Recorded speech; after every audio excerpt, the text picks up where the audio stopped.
भारत की आस्था और सनातन परंपरा में जगन्नाथ रथ यात्रा एक अनूठा और अद्भुत महोत्सव है।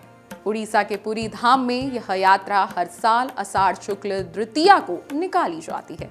करोड़ों श्रद्धालु भगवान जगन्नाथ, उनके भाई बलभद्र और बहन सुभद्रा के रथों को खींचने के लिए पुरी पहुंचते हैं। लेकिन क्या आप जानते हैं कि इस यात्रा का सबसे बड़ा रहस्य यह है कि भगवान के रथ हर साल नए बनाए जाते हैं और पुराने रथों को तोड़ दिया जाता है। आखिर ऐसा क्यों है? आखिर पुराने रथों का उपयोग क्यों नहीं किया जाता और उन्हें तोड़ क्यों दिया जाता है? इस वीडियो में आगे जान लीजिए। सबसे बड़ा सवाल, हर साल नए रथ क्यों बनते हैं? आपको बता दें कि पुरी में यह परंपरा सदियों से चली आ रही है कि भगवान जगन्नाथ, बलभद्र और सुभद्रा के लिए हर वर्ष लकड़ी के नए रथ बनाए जाते हैं। ये रथ बिल्कुल वैसी ही बनावट और नाप के होते हैं जैसे सदियों पहले निर्धारित हुई थी। रथ निर्माण में विशेष प्रकार की लकड़ियां, मुख्यतः फांसी, साल, सिमली, इन सभी का उपयोग किया जाता है।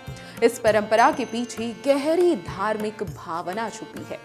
सनातन धर्म में भगवान को नित्य नवीन माना गया है, अर्थात हर पल वे नए स्वरूप में प्रकट होते हैं।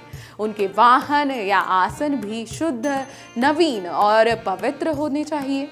पुराना रथ कभी पुनः उपयोग नहीं किया जाता, क्योंकि यह माना जाता है कि रथ में भगवान का स्पर्श हो जाने से वह स्वयं भी देव स्वरूप हो जाता है और उसे संभाल कर रखना या फिर से उपयोग करना अनुचित नहीं होता।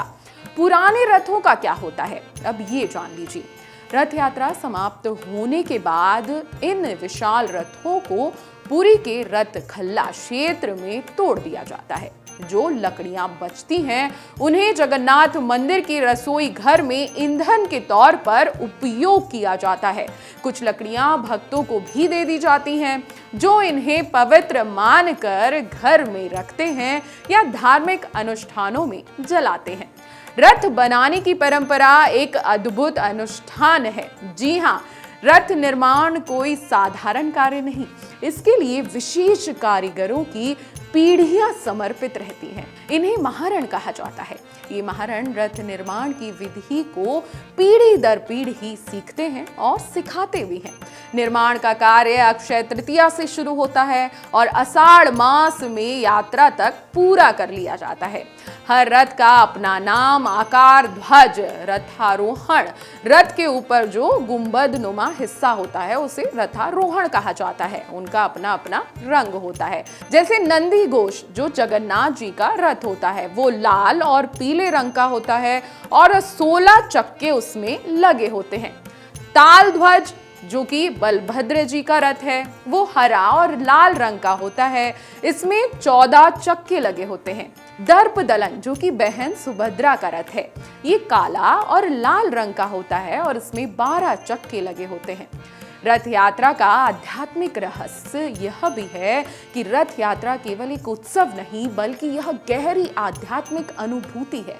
भगवान स्वयं भक्तों के बीच आते हैं और नगर भ्रमण करते हैं। यह दर्शाता है कि भगवान केवल मंदिर तक सीमित नहीं है, वे सबके हैं और सबके साथ हैं। हर साल नए रथ बनने की परंपरा भगवान की नित्य नवीनता और शुद्धता का प्रतीक है। यह भी संदेश है कि संसार में कुछ भी स्थायी नहीं है।